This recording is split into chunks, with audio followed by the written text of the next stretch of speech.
the Supreme Court to set the record straight, and we thank them for that. And now that ruling allows parents to opt out of dangerous trans ideology and make the decisions for their children that they believe is correct. And so we thank the Supreme Court for that. There's been multiple decisions over the past several weeks that just show why this nationwide injunction ban had to happen. For example, what I mean by that is local district court judges issuing decisions that are clearly contrary to law just because they don't like the policy of President Trump. And when it gets to the Supreme Court has to correct it. But that takes time.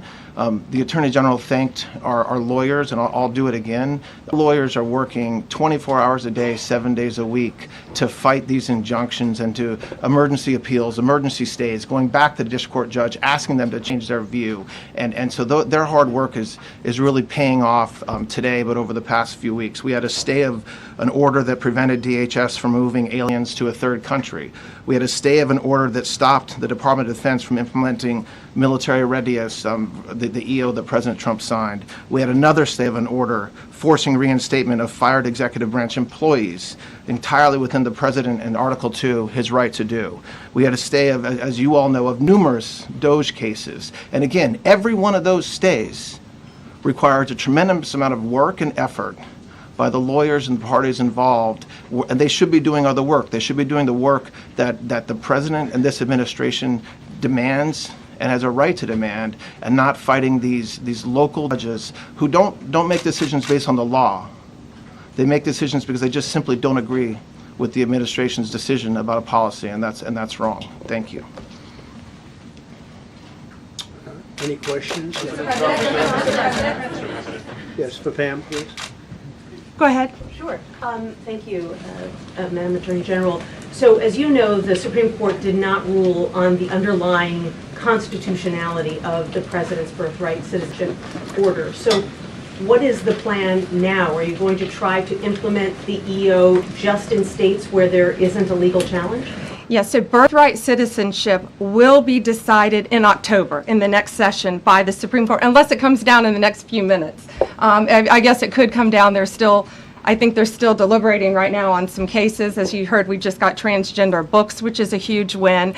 But most likely, that will be decided in October in the next session. However, it indirectly impacts us because, as you correctly pointed out, if there's a birthright citizenship case in Oregon, it will only affect the plaintiff in Oregon, not the entire country. So yes, it's indirectly, but that's pending litigation, and we're waiting on that in the next term. And how concerned are you that the Supreme Court will come back and determine that the executive order is unconstitutional? Oh, we're very confident in the Supreme Court, but again, it's pending litigation, and that will directly be determined in October, but it indirectly impacts every case in this country, and we're thrilled with their decision today. Peter. Madam Attorney General, thank you for being here to take our questions. A couple questions to the both of you. The EO had a 30-day grace period before it goes into effect.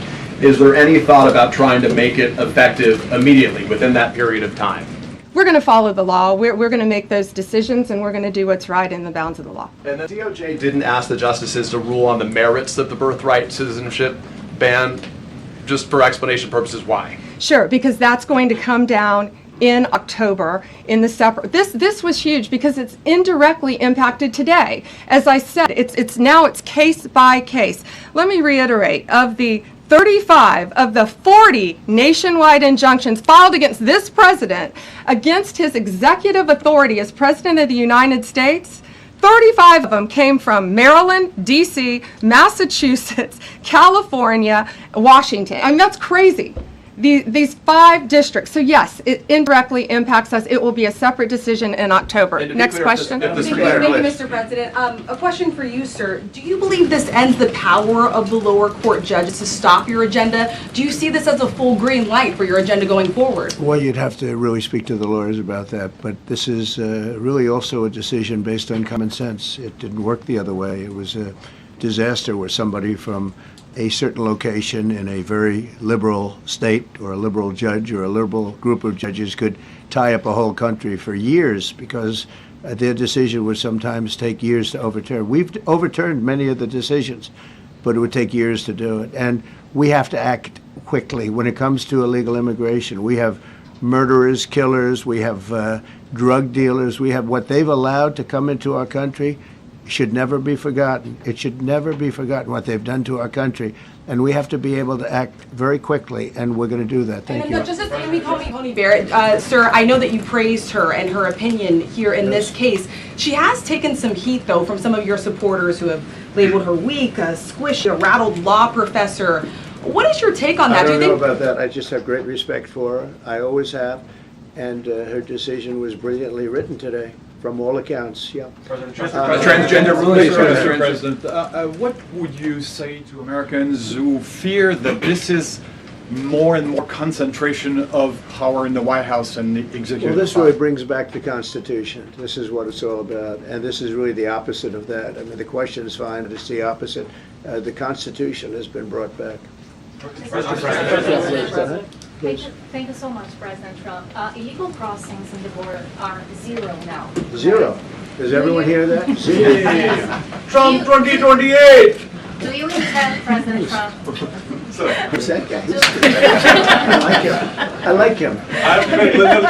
He's working the cameras. with this new reality, President Trump, in the border, do you intend to engage personally with leaders from South America, not only Central America, Sure. in order to I tackle do that anyway. this situation in I a do that regional anyway. way, and if you have a perspective of meeting some Sure. presidents from South America, as Brazil, for example. Well, you see, as an example, not South America, but NATO over the weekend. Yeah. They have great respect for our country now. They did things that nobody thought was possible. They took funding from 2% to 5%. Nobody thought they'd ever pay the 2%, and now they're paying the 5%. It's over $1 trillion more a year. Think of that, $1 trillion. Nobody thought that could happen. That's a different group of people, different countries. Yeah, but we get along with a lot of countries. We are respected again. Our country, the U.S., is respected again. Was not respected 6 months ago, I can tell you. We asked about the big beautiful. Yeah, go ahead, please. Yeah, Mr. President, you have a deadline coming up on trade in 2 weeks. Which countries, if On any, what? on trade, on tariffs, Yeah. sir? Which countries, if any, are close to agreements with the administration? Well, that's an interesting question. We've made a deal with China. We've made a deal with probably 4 or 5 different countries. With the UK, it was a great deal for both. And we're in the process of making some others. But ultimately, in fact, Scott is here. And Howard Lutnick, these 2 guys have been doing an incredible job. And the people that work with them have been doing an incredible job. But, you know, we have 200 countries. You could say 200 countries plus. We can't do that. So at a certain point over the next week and a half or so, or maybe before, we're going to send out a letter. We talked to many of the countries, and we're just going to tell them what they have to pay to do business in the United States. And it's going to go very quickly. But some of the bigger countries, so India, I think we're going to reach a deal where we have the right to go in and trade. Right now it's restricted. You can't walk in there. You can't even think about it. We're looking to get a full trade barrier dropping, which is unthinkable, and I'm not sure that that's going to happen, but as of this moment, we agreed to that, go into Indian trade. We're going to be trading in China. That's going to come a little bit down the road, but we're going to be trading in China. We have a lot of great things going, and we're getting along with countries, but some will be disappointed because they're going to have to pay tariffs, and we've taken in already hundreds of billions of dollars in tariffs. No inflation. The only problem we have is we have a Fed guy that doesn't understand what's happening, and it would be great if he'd lower the rate because we'd be able to borrow a lot cheaper. Yeah, go ahead, please. Mr. President, a question.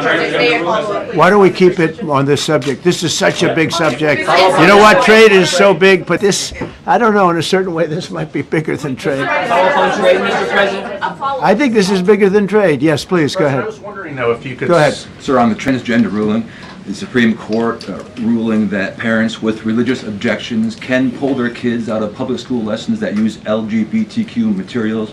Pam brought it up. Your reaction to that ruling today, sir? I think the ruling was a great ruling, and I think it's a great ruling for parents. It's really a ruling for parents. They lost control of the schools. They lost control of their child. And this is a tremendous victory for parents. And I'm not surprised by it, but I am surprised that it went this far. It took us to bring life back to normal. So it's wonderful. It's parental. And I kept saying, we will give you back your parental rights. they were taken away, and this is a tremendous victory for parents. Yeah. Mr. President, if you look at back at the last week, it's been extraordinary in terms of the action in the Middle East. You were at The Hague. Been a hell of a week, hasn't it? I'm wondering now if you believe been that some Iran. week. I'm wondering now, sir, if you believe that Iran has given up its long history of ambitions with nuclear weapons, or what you would like to see from them to prove that they do, and what type of meetings is your administration looking for next week with Iran? So Iran wants to meet. As you know, their sites were obliterated. They're very evil nuclear sites. They were, now has been proven. We had some fake news for a little while. The same people that covered the Hunter Biden laptop was from Russia. The same people that did 3 or 4 other Russia hoax. But on their No, wait, just listen. They came up with something that delayed the credit that our great pilots and these great what talent that was, and they hit it right down in the spot. 52,000 feet. Think of this dark, no moon, you couldn't see a thing, and they hit the refrigerator door, as they say. That's the size of a target, and overwhelmingly, and it's amazing what was done. We're the only ones that could have done it, and we took out the 2 of the other sites also. In addition to that, we finished them off. That was a very evil intention. I believe that, and again, time will tell, but I don't believe that they're going to go back into nuclear anytime soon. They spent over $1 trillion on nuclear, and they never got it together. And nothing was moved from the site, by the way. To do that is very dangerous. It's very, very heavy material. Those cars were most likely the cars of masons because they were pouring concrete at the top, at the hatch, as you know, the hatch going into the nuclear site. They wanted to reinforce it, and they had some masons there pouring concrete. By the way, that concrete was obliterated. It hit exactly at the concrete. It was, I don't think it had a chance to dry, but everything's down there. It's under millions of tons of rock. Please. Yes. Your administration has said that El Salvador is one of the safest countries in the hemisphere. So why haven't you yet canceled temporary protected status for that country? Was it part of the deal? Well, we'll take a look. We've had a great relationship with El Salvador. They have a fantastic leader. They built a massive prison system. And I don't know exactly why, but it's a hell of a system. And we bring people there, and when they go there, they don't get out. And frankly, when they hear they have to go there, they become very nice people. They become very nice people. It's a tough system, but it's a brilliant system. And it's a system done by a very, very good leader. We'll talk about El Salvador. A lot of respect. Yeah, please. Thank you. A question for you, and then a question for the Attorney General. As you go into negotiations and talks with Iran, are you demanding not only that there would be no uranium production inside of Iran, but also that Iran would turn over all existing stockpiles of uranium? Well, you know, we're a little early for that, but something like that, yeah, we'll do something like that. Let me say that I've been saying for 25 years, even as a civilian, you cannot let them have a nuclear weapon. And that's what happened. It's been obliterated. It would be years before they could ever get going. And I really think it's probably the last thing. They have to recover from a hell of a tough war. Would you also be demanding that the IAEA have full rights to inspect in Iran? Or somebody, yeah. Or somebody that we respect, and including ourselves. And a question for both President and the Attorney General. Under birthright citizenship, if this is implemented, who would be tasked with actually vetting citizenship? And how, like, would this be a situation where you have nurses and doctors checking for citizenship of parents, or? This is all pending litigation. It's going to be decided in October by the Supreme Court, and we'll discuss that after the litigation. If you have an undocumented baby, would that baby then be an enforcement priority? The violent criminals in our country are the priority now. Let me put it in perspective. Today marked the 2,711th arrest in our country of TDA members, just TDA. Everyone in this room agrees they are one of the most violent criminal organizations in the world. And the Biden administration let them walk into our country for the last 4 years. 2,711 of them today have been arrested in our country. That is the priority of Donald Trump. That is the priority of this country, of Homeland Security, of all of our lawyers, of FBI. That's the priority. That will be discussed in October when the Supreme Court hopefully rules in our favor, and we're very confident of that. But you should all feel safer now that President Trump can deport all of these gangs, and not one district court judge can think they're an emperor over this administration and his executive powers and why the people of the United States elected him. I just might add one thing, and they used birthright citizenship, some of the worst people, some of the cartels, to get people into our country, just so you know. And again, I say, if you look at the end of the Civil War, the 1800s, it was a very turbulent time. If you take the end day, was it 1869 or whatever, but you take that exact day, that's when the case was filed. And the case ended shortly thereafter. This had to do with the babies of slaves, very, very obviously. And I think we're going to win. People I don't think they went about discussing it right. I came along and we looked and we said, wait a minute, this is wrong. We've been looking at birthright citizenship wrong for years, but they've used it. The cartels have used birthright citizenship to get very bad people in, and what Pam's doing and what Todd and everybody else, what they're doing at DOJ and all over, FBI, ICE, Border Patrol, these are incredible people. They're trying to keep our country safe, and they don't want to have people come in. This is just another way that they get illegal immigrants into our country, and in some cases, very, very bad ones. Go ahead. Thank you, Mr. President. On your tax bill, if I could for a moment, senators are racing to rewrite parts of it right now after the Senate parliamentarian ruled that sections of it were outside of the process that they're using to get this through. Do you think that senators should respect the decisions of the parliamentarian, and what have you personally done in the last 48 hours to try and get Republican senators who are against the bill to a yes? Well, look, it's a great bill. It's a massive tax cut. If it's not approved, your taxes will go up by 68%. Think of that, 68, a record, the highest in the history. The Democrats won't approve it only because politically it's so good for the Republicans. The Democrats aren't approving it. But think of what they're not approving. They're not approving border security. We've done a great job at the border, but we have to add some wall. We have to do various things. We have no money for that. We have no money for the border. We have no money for so many things. But if the Democrats, and it'd be interesting to see if we get any Democrat votes. We should. If I were a Democrat, I would absolutely, maybe Fetterman, because he seems to be the most sensible one lately.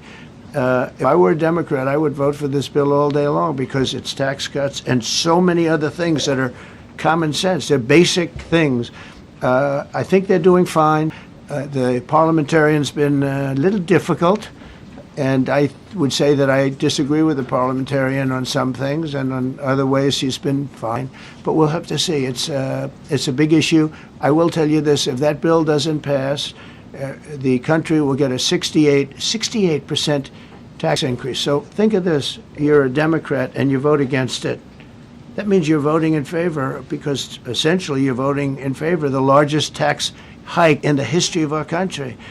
And you can't do that. In addition, we're cutting costs by $1.7 trillion, and it won't affect anybody. It's just fraud, waste, and abuse. Mr.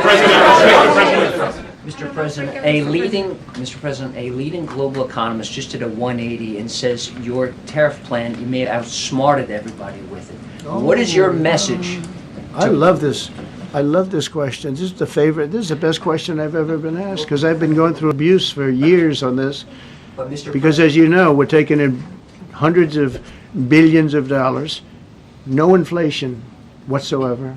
But Mr. President, what is your message to critics who think your tariff plan will cause a recession? I think they should go back to business school.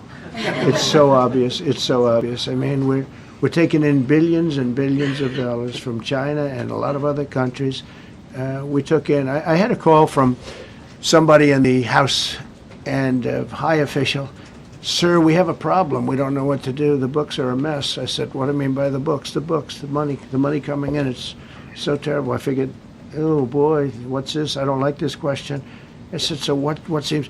There's so much money coming in, and there must be some kind of an accounting mistake, because we have hundreds of billions of dollars more money than we thought. I said, do me a favor, go check call me back. You have to call me back. Check the tariff column.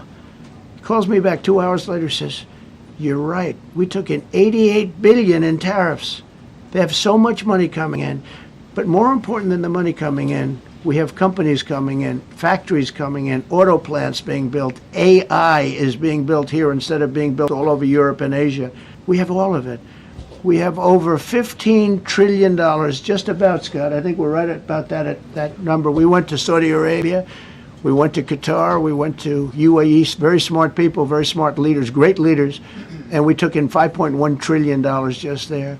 Without the tariffs, I mean, they also liked a thing called November 5th, November 6th, and November 7th. That was a very good little period of time. It's called the presidential election. You know, you used to have one-day election. Now you have it go over it. But even if you just took that little period, because it was pretty obvious it was going to be a landslide. And they like that, but they love the tariffs. I had Texas Instruments come in the other day, big company, and he said, "We're putting in $60 billion into new plants and new equipment and everything.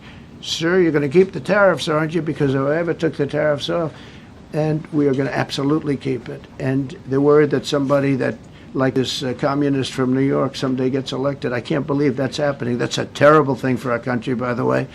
He's a communist. We're going to go to a communistic state. That's so bad for New York. But the rest of the country is revolting against it. But if somebody got elected, they're afraid that if this was taken off, well, we're going to guarantee it's never going to be taken off. And again, we're taking in think of this, hundreds of billions of dollars. And they were all confused because they've never seen this before. You know, it's always the other way. We don't have enough money. So much money is coming in at levels that nobody's ever seen. But most importantly, we have factories being built, car plants being built, companies moving to our country like never before. If you look at 15 trillion, and that's only in a few months. You know, I haven't been here that long. Presidents like the last one was a disaster. He's the worst president in the history of our country, by the way. What he did on our border can never be forgotten. To me, that's the worst of all the things. And he's done some terrible things, grossly incompetent. Nobody knew it was him because I don't think it was him. I think it was whoever was controlling the auto pen. But our country is doing great. And those leaders and other leaders, I just left, as you know, a large group of the most highly respected people. And that includes big countries. When you look at Germany and France and Spain, although Spain didn't come through, but they will. By the way, guaranteed they will. That was the only country that sort of tried to hold back on putting up the money. But just so you know, they said, it's unbelievable what's happened to the USA. You were a dead country. We didn't respect the country, the leader. You were dead as a doornail. One said to me, you went from being a dead country, you are right now the hottest country anywhere in the world. The whole world is talking about the USA, and everybody wants a part of it, and they're pouring into our country, and you're going to see those numbers. Thank you for that question. Go ahead. Yeah, go ahead. Thank you, Mr. President. I have a question about trade. Secretary Bessent has said that he hopes tariff deals with major partners will be done by Labor Day. So if some deals are not done by your July 9th deadline, will some countries' tariffs go back up, or will they stay where they are now? Well, there are some countries that are used to ripping us off, to be honest with you. And I don't want to name them, but you sort of can name them. And they're so used to just, taking it billions and billions of, look, we had a trade deficit of more than $1 trillion. Think of a trillion, a trade deficit. That's because nobody cared. We cared a lot when, I took in hundreds of billions of dollars in tariff. We had the greatest economy in history up until now. I think we're going to blow it away. But during my time, and especially prior to COVID, we had the greatest economy in the history of our country. I think we're going to blow it away now based on the kind of numbers that we're seeing. But some countries are very angry because they've been ripping us off for years. They've been making billions and billions of dollars. There was nobody to negotiate with. They could do whatever they want. They charged us tariffs, by the way, at numbers that we've never seen before. And we ended up losing much more than $1 trillion a year. $1 trillion a year on trade. And now they're being met with a force that's far greater than them. And they don't like it. So they're upset. Because instead of making, $5 billion, they're going to break even. Or they'll make a little bit. I want to be nice. They'll make a little bit. Or we'll make a little bit. It's a big difference. Yeah, please go. Go ahead. Red dress. On the 2020 election, is there any more information on the special prosecutor? So many Americans still have questions about the 2020 election. And speaking of rogue judges, would you consider appointing somebody at DOJ maybe to investigate the judges that allowed for the political persecution of you, your family, and your supporters during the Biden administration? I love you. Who are you? I'm Kara from Lindell TV. Well, it's just a very nice question. And it's not a setup. I have no idea who you are, but I appreciate that question. All I can say is we're not here for that. I hope so. I hope they're doing a thing because that election was rigged and stolen, and we can't allow that to happen. You know, a lot of people tell me, sir, you just won the greatest election in the history of our country. You won at numbers that won all 7 swing states, won the popular vote, won everything. Sir, go on with your life. And many people that say that, good people, friends of mine, then you have people that say that same thing, go on with your life, but you have to find out what happened because you can't let that happen again. Look at what this lunatic did. Look at what he did. He opened our borders to people that were murderers, 11,888 to be exact, murderers. And we've captured many of those murderers, and we're bringing them back. Or some of them are so dangerous that we don't even want to bring them back. We're afraid they're going to try and come back in. But he allowed people to come into this country, people from mental institutions, insane asylums. That's a mental institution on steroids. People from mental institutions, gang members, drug dealers, people, jails, being emptied out into our country. Venezuela emptied out almost its entire prison population into our country. But I don't want to blame them. Many countries have done that. The Congo, we have a great press conference coming up later, and it's the Congo and Rwanda. They were fighting for years, and it was machetes, it was vicious, it was as vicious, people's heads being chopped off. And I have a man who's very good in that part of the world, very smart, and put them together. And we're signing a peace treaty today. First time in many years they're going to have peace. And it's a big deal. We talk about Russia, and we're working that one. President Putin called up, and he said, I'd love to help you with Iran. I said, do me a favor. I'll handle Iran. Help me with Russia. We got to get that one settled. And I think something's going to happen there. But we did some great work. India and Pakistan. That was going to be maybe nuclear. We did that. We did a lot of work. I don't know if there's ever been a president that's done much more. Serbia, Kosovo was going to go at it. Going to be a big war. I said, you go at it. There's no trade with the United States. They said, well, maybe we won't go at it. That's what happened with India and Pakistan. I was negotiating with both of them, and I said to Scott, I said to Howard, cancel all deals with India and Pakistan. They're not trading with us because they're in a war. They called back, what do we do? I said, look, you want to have trade with the United States, it's great. But you want to go and start using nuclear weapons on each other? We're not going to allow that. And they both agreed. Both have great leaders. They both agreed not to do it. So we did a lot, but I appreciate that question. Sir, on peace deals,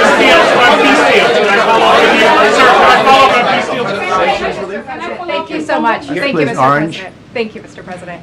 I was just speaking with Senator Ron Johnson on the One Big Beautiful Bill, and he says he really wants to get to yes for you and get this accomplished. He does. He's a good man. But he also said that he needs more time, and he is not certain that the July 4th deadline is Well, then he's not such a good man. because there's too much work to do. He's a good man. Ron Johnson's doing a good job. He's very committed. Every Republican senator is committed. And, you could have a couple of grandstanders, in all fairness. You could have somebody else. And it's very dangerous because our country would go from being the most successful country in the world to who knows what happens with a 68%. Think of it, 68% tax increase. That was given by the Democrats because they like high taxes. I don't know what happened. All my life, I'd grow up and I'd watch politicians talking. I'd say, oh, that's fun. And they were always saying, we will cut your taxes. We will cut your tax. I never did. They say, we will raise your taxes. And they elect people like this guy in New York that maybe has a chance. I find it hard to believe, but he maybe has a chance. They want to raise your taxes. So they want to see a 68% tax increase. That's more money than anybody could afford. You'd go into a depression if that ever happened. So I think there's a lot of pressure to get that approved. How important is the July 4th deadline to you?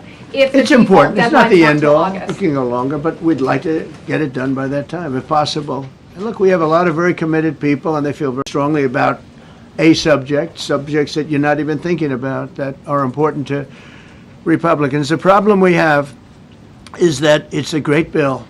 It's a popular bill, but we'll get no Democrats only because they don't want to vote for Trump. If that bill was their bill, oh, they would be so happy. It's so great for our military. It's great for everything. And they would normally vote, but because their hatred of Trump, they have Trump derangement syndrome at levels never seen before. And instead of voting for a tax cut, they're voting for a tax increase of 68%. They're voting to destroy Social Security, destroy Medicare, and destroy voting to make them perfect and to make them better, make them stronger and better. They're going to destroy Medicaid, and they're going to destroy Medicare, and Social Security will follow. If you vote for the Democrats, you're dead on those three things. Thank you, Mr. President. On a related subject, many Democrats have said that they are not going to support crypto bills in Congress only because of you and your family's personal crypto ventures. And these votes are in some cases needed to pass. Are you open to the idea of pulling away from your personal crypto ventures just for the next few years if that helps get these crypto bills passed in the next few months? Well, it's a very funny thing, crypto. So I became a fan of crypto, and to me it's an industry. I view it as an industry, and I'm president. And if we didn't have it, China would, or somebody else would, but most likely China. China would love to. And we've dominated that industry. It's a big industry, by the way. In fact, when the stock market went down recently, crypto and Bitcoin and all of that went down much less than anybody else as a group. And we've created a very powerful industry, and that's much more important than anything that we invest in. We invest in it, but really that was an industry that wasn't doing particularly well. I got involved with it a couple of years ago, and before the second term. I got involved before I decided to run. I only decided to run because I saw what was happening, and Biden was incompetent, and the administration was crooked and incompetent. And I was in Bitcoin then, not knowing if I was going to do it a third time. So it's become amazing. I mean, it's the jobs that it produces. And I notice more and more you pay in Bitcoin. I mean, people are saying it takes a lot of pressure off the dollar. And it's a great thing for our country. So I don't care about investing. You know, I have I have kids, and they invest in different things. They do believe in it. But I'm president, and what I did do there is build an industry that's very important. And you know, if we didn't have it, China would. Okay. Sir, Mr. President, go ahead. With the glasses, gentlemen, go ahead, please. Go ahead. Thank you, Mr. President. So, are you going to cut funds in the sanctuary states, like, for instance, California, that keep supporting illegal immigration, and then these people work under Yeah, we're giving the them a table? hard time. And also, if a foreign policy I question. mean, they don't have a governor in California. They have a man that wants to give away everything to people that nobody's seen before. If we didn't go into Los Angeles with the military, which did a fantastic job, but if we didn't go into Los Angeles bringing in the National Guard, I would have brought the military if it was necessary, because you have to. We have the right to. That was another thing upheld by the Supreme Court. But if we didn't go in with the National Guard and be strong and tough, you wouldn't maybe have Los Angeles. It would be like the rest of California, the rest of Los Angeles. They lost 25,000 houses in a fire. They should have lost none. You know, I sent the water down. I had to break into their water supply because they just refused to do it. They're crazy. There's something wrong with them. They have plenty of water. They don't have droughts or anything. They have plenty. We let it come down from the Pacific Northwest. They routed all the water out into the Pacific Ocean for environmental reasons, okay? And now you have 25,000 houses, none of which would have burned down if you had water. They didn't have water. They didn't have water for the fire pumps. They didn't have water in the sprinkler systems that people put in. So the answer is we're going to work with governors. We're going to work with radical left Democrats and Democrats, and we're going to make it good for everybody. We'll have to stop the crime in those, in the case of the cities, I think I can say just about all cities with heavy crime are run by Democrats. Go ahead. 11 lies. Yeah, with the glasses. I'm with you. Go ahead, yes. Yeah, no, the man behind you, yeah, please. President Trump, Anthony Marshak from Anthony, Lebanon. I want to ask you regarding the threats posed by Iran's allies and proxies operating in the U.S. They were threatening your life. So what do you say about that? And regarding the Lebanon, because Hezbollah is as well part of Iran's allies, is there any time frame in Lebanon regarding disarming Hezbollah in Lebanon? Yeah, Lebanon is a great place with brilliant people. You know, it was known for the professors and doctors and had an incredible history. And hopefully we can bring it back again. I just appointed a friend of mine who's Lebanese, and I didn't know he was Lebanese. I've known him for 20 years, very, very successful man. And I just appointed him. And I said, why would you want that? He said, because I was born there, I was raised there, I love it. I love it so much. I said, you know, it's very dangerous going to Lebanon as ambassador. And he said, that's what they say, but I don't care about danger. I mean, this is a guy that is just a very big business guy. He wants to give up his whole life to go to Lebanon because he believes in it so much. We're with Lebanon all the way. We'll try and straighten it out. Your life as well. So what action? Threaten my life? Yeah, they have threatened. I get that throbbing feeling every once in a while. Get that throbbing feeling, but you know what? That's okay. This is a dangerous business. What I do is a dangerous business. You know, I tell the story of the car companies and different people and different professions you have. Race car drivers, as an example, 1/10 of 1% die. Bull riders, 1/10 of 1%. That's not a lot, but it's people die. When you're president, it's about 5%. If somebody would have told me that, maybe I wouldn't have run. Okay? This is a very dangerous profession. Yeah, please. By the way, so many questions. Should we keep this going, Pam? Or not? This is the opposite of Biden. Biden would take a half a question and he'd leave without answering it. Go ahead. On Iran. You tell me when it gets boring. Okay. If Iran. Are you from Iran? No, I'm not from Iran. I'm from the UK. But if the intelligence reports conclude that Iran can enrich uranium to a level that concerns you, would you consider bombing the country again? Without question, absolutely. And have you had any conversations? Turned out to be unbelievable. But, you know, our incredible flyers and I call them the shots, these guys are unbelievable. Think, from 52,000 feet, they hit the equivalent of a refrigerator door. They actually hit it right in the center, so it's much smaller than that. And just bomb after bomb going deeper, deeper, blowing up. Incredible, incredible thing. I don't know if you heard the general, he was very impressive. Raisin Cane. You know, he's the one that beat ISIS for me. And he did it in a matter of weeks. And I was told it was going to take 4 or 5 years. And when I got this job, I always said, if I get this job, I'm going to put that guy as the head of the Joint Chiefs of Staff. And Dan Kane, and he, when I heard his name was Raisin, his nickname is Raisin Kane. I said, you got to be kidding. So I liked him right from the beginning. But he knocked out ISIS in a time that nobody ever thought possible. And when this attack was completed and so successful, I said, now I know how you knocked out ISIS so quickly. But we have the best people, we have the best equipment in the world. You know, I rebuilt the military during my 4 years, during my other term. We have the best equipment in the world. The problem is we gave away, you know, a lot of it, but small relatively speaking. We gave a lot of it away to Afghanistan. Shouldn't have happened. That just shows how incompetent they were. They gave all that equipment away, billions and billions of dollars worth. Shouldn't have happened, but that was small compared to what we have. Now we have a great military with great people. Okay. Yeah, please. Mr. President, congratulations. A couple of very different questions. One is Rwanda, 1994. As you grew up in New York, we all knew how horrific those attacks were. Congratulations on that treaty. There are talks that perhaps... That's going to take place today at 3 o'clock in the Oval Office. We're going to have a signing with Rwanda and the Congo. So I'm a little out of my league in that one because I didn't know too much about it. I knew one thing. They were going at it for many years and with machetes. It is one of the worst wars that anyone's ever seen. And I just happened to have somebody that was able to get it settled. I mean, just a brilliant person who is very comfortable in that part of the world. It's a very dangerous part of the world. I said, are you uncomfortable there? People are being killed. School children are being raided and killed. And I don't even want to say how, but as viciously as I've ever heard. Are you uncomfortable? No, that's the part of the world that I know. Very comfortable. Was able to get them together and sell it. And not only that, we're getting for the United States a lot of the mineral rights from the Congo as part of it. They're so honored to be here. They never thought they'd be coming to, look, this is a very tough part of the world.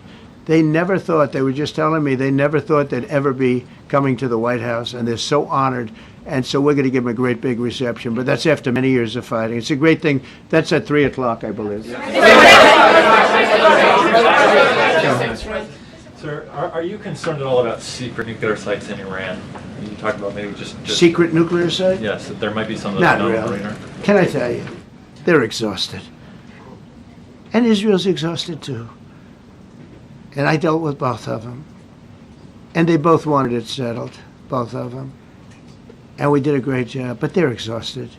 The last thing they're thinking about right now is nuclear. You know what they're thinking of? They're thinking about tomorrow, trying to live. It's such a mess. It's such a mess. The place was bombed to hell. And no, I'm not worried about it at all. And I'm putting out a little statement. I'm going to respond to the Ayatollah's statement yesterday that we won the war. Oh, God, we won the war. And I said, look, you're a man of great faith, a man who's highly respected in his country. You have to tell the truth. You got beat to hell. And Israel was beat up too. They were both beat up. And it was a great time to end it. It was quick. They got the hate out. There was a lot of hate, a lot of hate. It would be great if they didn't have that hate. But the last thing they're thinking about is nuclear weapons right now. Please. Thank you, Mr. President. Iris Tao with NTD Research Media with the Epoch Times. Thank you Good. so much for doing this. It's Sure. very refreshing for all of us here, It's a I good believe, group. in this room. It's refreshing? Very refreshing. Yes, we haven't had Probably. this in, for the I past I understand what you mean. So thank you so much for coming out here. Other to than talk to Caroline's done a great job. Yes, You're referring to the past administration, Yes, not to yes. Caroline, right? us. Yes. Back to the ruling today, if you don't mind. So you have always talked about winning for the American people. Right. How do you think today's ruling will enable you to further deliver for American families and workers across the country, not only when it comes to immigration, but also when it comes to trade, energy? What actions are you most eager to move forward Well, I with think now? taking power away from these absolutely crazy radical left judges is a tremendous, this is such a big day.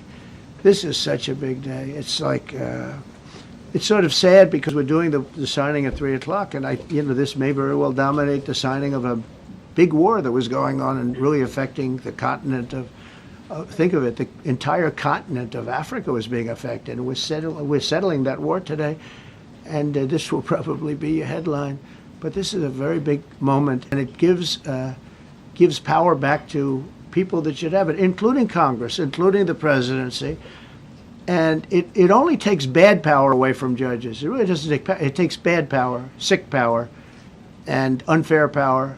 And it's really going to be, this is a very monumental decision. Yeah, please. Yes, President, thank you very much. On July 9th, is that July 9th date set for tariffs to snap No. back? Or could there be a... We can do whatever we want. We could extend it. We could make it shorter.